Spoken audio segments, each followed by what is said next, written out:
నిన్న మా రేవంత్ అన్న నిండు చంద్రుడు ఒకవైపు చుక్కలు ఒకవైపు దేశం దునియా మొత్తం ఒకవైపు మాట్లాడుతూ ఉంటే మా రేవంత్ అన్న ఇంకోవైపు మాట్లాడుతూ ఉంటాడు. ఏదేమైనా మా రేవంత్ అన్న తర్వాతనే ఏదైనా మా కాంగ్రెస్ పార్టీ తర్వాతనే ఏదైనా. సో నేను పొద్దున్నే ఎందుకబ్బా గవర్నర్ని కలుస్తుండు మా రేవంత్ అన్న అనుకున్నా. ఎందుకు కలుస్తుండు మా రేవంత్ అన్న గవర్నర్ని కలవాలని ఎందుకు అనుకుంటున్నాడు అని అనుకున్నా, చాలా ఆలోచించిన. ఇప్పుడు గవర్నర్ని కలిసేటువంటి సీన్ ఏముందనేది. అయితే ఓకే టీవీ ఎక్స్క్లూజివ్గా మొట్టమొదటిసారి ఒక వీడియో చేసింది. దేని మీద? ఆర్టీఐ కమిషనర్స్ మీద, ఇన్ఫర్మేషన్ కమిషనర్స్ మీద. ఎట్లా ఇస్తారు మీరు? రిటైర్ అయిన జర్నలిస్టులు, రిటైర్ అయిన వాళ్ళు సీనియర్స్కి మాత్రమే కదా ఇన్ఫర్మేషన్ కమిషనర్లుగా తీసుకోవాలి, ఎట్లా ఇస్తారని చెప్పి నేను క్వశ్చన్ చేశాను. అందులో దట్టు సరే మిగతా వాళ్ళకి ఇస్తే ఇచ్చినావు కానీ అందులో అయోధ్య రెడ్డికి ఎందుకు ఇచ్చిరు? ఆల్రెడీ సిపిఆర్ఓగా చేపట్టినటువంటి బాధ్యతలు అయోధ్య రెడ్డికి ఉన్నాయి. దాన్నే సక్రమంగా నిర్వహించట్లేదు, అక్రమంగా నిర్వహిస్తున్నాడు. సక్రమం అక్రమం ఓకే, అక్రమంగా నిర్వర్తిస్తున్నాడు. ఆ అక్రమంగా నిర్వర్తిస్తున్నాడు. మరి ప్రూఫ్లు కావాలి, ఏం కావాలంటే ఖచ్చితంగా నేను ఇవ్వడానికి సిద్ధంగా ఉన్నాను రేవంత్ రెడ్డికి కూడా. అంటే ఎక్కడెక్కడ ఏమేం జరుగుతోంది, సీఎంఓ సాక్షిగా, సిపిఆర్ఓ సాక్షిగా ఎవరేం చేస్తున్నారు అనేది క్లియర్గా నేను ఇవ్వడానికి కూడా నేను రెడీగా ఉన్నాను. సో మరి దీన్ని తట్టుకొని నిలబడే దమ్ములు వాళ్ళకు ఉన్నాయా అనేది వాళ్ళు తెలుసుకోవాల్సినటువంటి అంశం. ఓకే, సో ఇక్కడ ముఖ్యంగా ఎందుకు వెళ్తుండే అనుకున్నా. పైకి మాత్రం రైజింగ్ తెలంగాణ, జింగ్ తెలంగాణ, ఉద్యోగాలు నెంబర్ 1లు ఉన్నాయి తెలంగాణలో అని గవర్నర్కి చెప్పినాడు మా సారు. ఎవరు మా సారు? మా అన్న, మా రేవంత్ అన్న, మా ముఖ్యమంత్రి వర్యులు రేవంత్ రెడ్డి గారు. కానీ అక్కడ పోయి నేను చేసిన స్టోరీ తర్వాత ఆ లింకుని కొంతమంది గవర్నర్ దృష్టికి తీసుకుపోయినారు. గవర్నర్ దృష్టికి తీసుకపోతే గవర్నర్ గారు చంద్రశేఖర్ రెడ్డిని ఒక్కడిని ప్రమాణ స్వీకారం యాక్సెప్ట్ చేసి మిగతా 7 కమిషనర్లు ఎవరైతే ఉన్నారో వాళ్ళని ఆపేసి, అంటే వాళ్ళకి ఆర్డర్ జీవోస్ ఇవ్వడం ఆపేస్తున్నారు. ఇది జరిగి కూడా ఆల్మోస్ట్ ఒక 10-15 డేస్ నుంచి కూడా ఇది నడుస్తూ ఉంది. ఆల్ ఆఫ్ సడన్గా నిన్న పొద్దున రేవంత్ రెడ్డి గారు గవర్నర్ని కలిసి, నేను అనుకుంటున్నా గవర్నర్ని ఇప్పుడు కలవాల్సిన అవసరం లేదు, బట్ ఎందుకు కలుస్తున్నారు అని చెప్పి చాలా అనుకున్నాను నేను. సరే ఈ లోపల ఒక ఆర్డర్ బయటకు వచ్చిందండి, గవర్నమెంట్ ఆర్డర్, ఒకటి జీవో బయటకు వచ్చింది. సో దాంట్లో 7 కమిషనర్లలో 3 ఇన్ఫర్మేషన్ కమిషనర్లను ఇచ్చినారు. సో ఇవాళ స్క్రీన్ లేదు కాబట్టి నేను మీకు ఇక్కడ నుంచి చూపిస్తా లెటరు. సో జీవో వచ్చింది. ఇది ఎప్పుడు వచ్చింది జీవో? మా రేవంత్ అన్న గవర్నర్ని కలిసిన 1 గంటలో జీవో వచ్చేసింది బయటికి. అంటే ఏం చేసిండు గవర్నర్ని కలిసి అంటే, ఏవేవైతే ఇన్ఫర్మేషన్ కమిషనర్లు ఆపిండో ఆపిన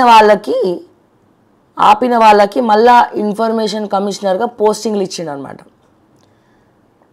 గవర్నర్ ఆమోద ముద్ర తెలిపేలాగా రేవంత్ రెడ్డి గారు గవర్నర్ దగ్గరికి వెళ్ళిందే అయోధ్య రెడ్డిని ఇన్ఫర్మేషన్ కమిషన్లోకి తీసుకోవడానికి. ఇక్కడ మళ్ళీ మీరు ఇంకొక విషయం ఆలోచించాలి.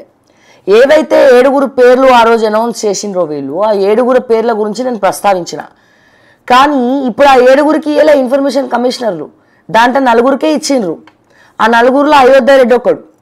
ఎవరెవరు? పివి శ్రీనివాసరావు. సరే పివి శ్రీనివాసరావు అంటే చాలా సీనియర్ మోస్ట్ జర్నలిస్ట్, ఎందుకంటే సీనియర్లకే ఆర్టీఐ ఇన్ఫర్మేషన్ కమిషనర్లుగా ఇవ్వాలా. సో ఖచ్చితంగా పివి శ్రీనివాసరావు గారు ఆయన ఎన్నో ఛానల్స్లో పనిచేశారు, చాలా మంచి వ్యక్తి, మృదు స్వభావాలు, సో కాంట్రవర్సీస్కి దూరంగా ఉంటారు, ఆయన పని ఆయన చేసుకుంటూ వెళ్ళిపోతాడు. సో ఆయనకి ఇచ్చాడంటే ఒక అర్థం ఉన్నది. సో పర్వీన్ తిన్ సోషల్ యాక్టివిస్ట్ అంట, అండ్ దేశాల భూపాల్, అట్లాగే బోర్రెడ్డి, అయోధ్య రెడ్డి. అయితే మిగిలిన కప్పర హరిప్రసాద్ కానీ లేకపోతే ఇంకో 2-3 పేర్లు ఉన్నాయి, వాళ్ళకి మాత్రం ఇవ్వలేదు. యాక్చువల్గా మేము ఆపమందేమో అయోధ్య రెడ్డికి, కానీ వీళ్ళు ఆపింది ఎవరికి? కప్పర హరిప్రసాద్కి, ఇంకో ముగ్గురికి ఆపారు. కానీ అయోధ్య రెడ్డి పేరు మాత్రం దీంట్లో వచ్చింది. నేను అడుగుతున్న ఇన్ఫర్మేషన్ కమిషనర్ పదవి కోసము ఎన్ని కోట్లు డబ్బులు ఇస్తే వచ్చింది మీకు ఈ పదవి? ఎన్ని కోట్లు? నేను ఇవాళ రేపో కోర్టులో కేసేస్తా దీని మీద డెఫినెట్గా బరాబర్. ఎందుకంటే డబ్బులు ఖర్చైనా పర్లేదు, అప్పో సొప్పో చేసైనా కేసేస్తాం. సరే మిగతా పేర్లేమో కానీ సిపిఆర్ఓగా ఉంటూ ఇన్ఫర్మేషన్ కమిషనర్గా అది ఇది ఎట్లా చూసుకుంటాడు? ఏదో ఒక పదవి కావాలని తేల్చుకోమనండి రేవంత్ రెడ్డి గారు. సిపిఆర్ఓ కావాలన్నా ఇన్ఫర్మేషన్ కమిషనర్ కావాలన్నా వెనకడుగు వేసే ప్రసక్తే లేదు నేను ఈ విషయంలో. సిపిఆర్ఓనా లేకపోతే ఇన్ఫర్మేషన్ కమిషనరా? అది మన చాక్లెట్ అనుకుంటారా బిస్కెట్ అనుకుంటారా? పదవులు అవి ఎట్లా పడితే అట్లా ఎవరికి పడితే వాళ్ళకు ఇవ్వాల్సినటువంటి అవసరం ఎవరికి ఉండదు. ఎందుకంటే ఒక్కసారి తీసుకున్నారంటే 5 సంవత్సరాలు వాళ్ళు దాంట్లో ఉండాల్సిందే. సో డెఫినెట్గా ఇది అసలు ఈ అంశము శ్రీనివాసరావు గారు ఓకే, ఆయన సీనియర్, ఆయనకు అన్ని రకాల అర్హతలు ఉన్నాయి, మేము దాన్ని ఏకీభవిస్తాము, అండ్ ఇంకో పదవి కూడా ఆయనకి ఏం లేదు. సో ఇన్ఫర్మేషన్ కమిషనర్లో తీసుకుంటే మిగతా యాక్టివిటీస్ ఏమైనా ఉంటే దాన్ని ఆపేస్తారు. బట్ అయోధ్య రెడ్డి గారు is he eligible for CPRO? ఎలిజిబులేనా? ఒక సిపిఆర్ఓ బాధ్యతలు తీసుకున్నప్పుడు స్వీకరిస్తున్నప్పుడు అందరినీ సమానంగా చూడాలి.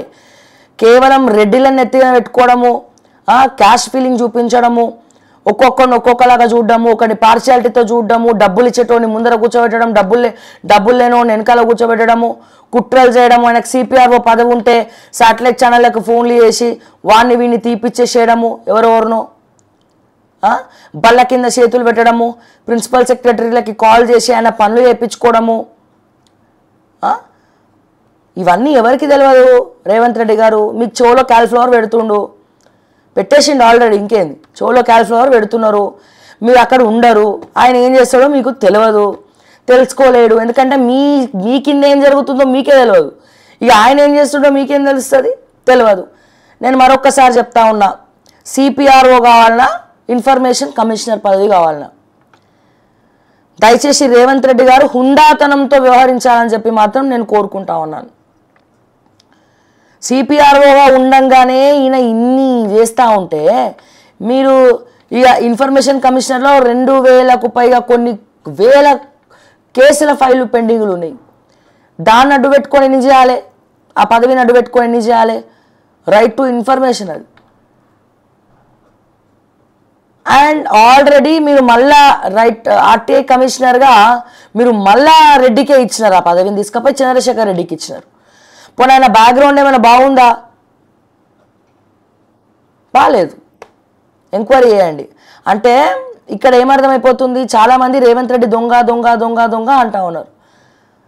ఇప్పుడు దీనివల్ల ఏమర్థమైపోతుంది, దొంగలకే పదవులు ఇస్తారా అంటే నీతి నిజాయితీకి మారుపేరు లేదా? ఇడా కాంగ్రెస్ని భ్రష్టు పట్టించేసి ఆల్రెడీ అయిపోయింది. ఇక నామరూపం లేకుండా కాంగ్రెస్ కేల్ కథం. దీన్ని రిపేర్ చేసుకుంటారేమో అని అనుకుంటున్నాం. రేవంత్ ఏమైనా మారుతారేమో, మా రేవంత్ అన్న మారితే బాగుంటుంది, ఇంత గొప్ప అవకాశం మళ్ళీ ఎవరికి రాదు, ముఖ్యమంత్రి పదవి చైర్ని కాపాడుకోవాలి. సరే మా అంటే ఇప్పుడు ఉంటే ఉంటారు, లేకపోతే లేదు. 3 సంవత్సరాలు ఉంటే ఉంటాడు, లేకపోతే లేదు. ముఖ్యమంత్రి మారితే మారుతాడు, లేకపోతే లేదు.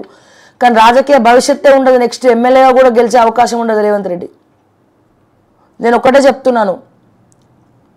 చెప్తా ఉన్నాను, దయచేసి అర్హులకు ఇవ్వండి పదవులు, అనర్హులకు కాదు, దోపిడి దొంగలకు కాదు, ఖజానా కొల్లగొట్టేటోళ్ళకు కాదు, మానవత్వం లేని వాళ్ళకి కాదు, ఇతరుల జీవితాలతో ఆడుకునే వాళ్ళకి కాదు. సో దయచేసి రేవంత్ రెడ్డి గారు మీరు తప్పుడు నిర్ణయం తీసుకున్నారు ఈ విషయంలో. ఒకవేళ ఇప్పుడు ఇన్ఫర్మేషన్ కమిషనర్గా అయోధ్య రెడ్డి గారు ఉన్నా సిపిఆర్ఓగా రాజీనామా చేయించండి.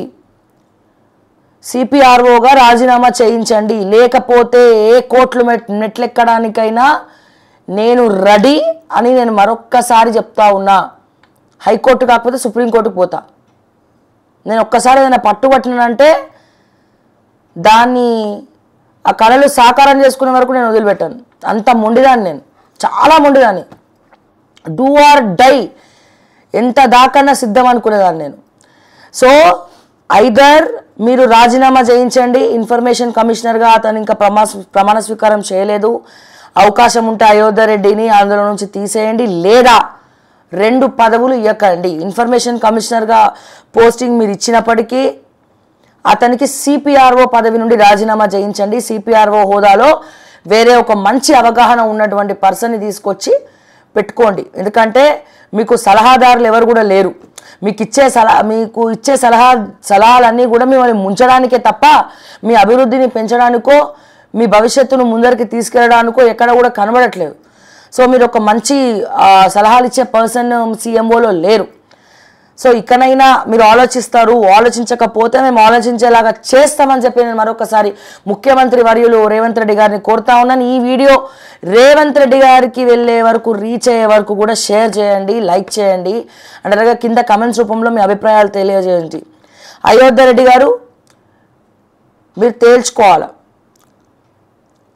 మీకు సిపిఆర్ఓ కావాలన్నా ఇన్ఫర్మేషన్ కమిషనర్ పదవి కావాలన్నా స్వచ్ఛందంగా మీరే ముందరకొచ్చి రాజీనామా చేస్తారా, లేకపోతే కోర్టులో కేసు వేసినాక మళ్ళీ అంత గొడవలైనాక మీరు రాజీనామా చేస్తారా?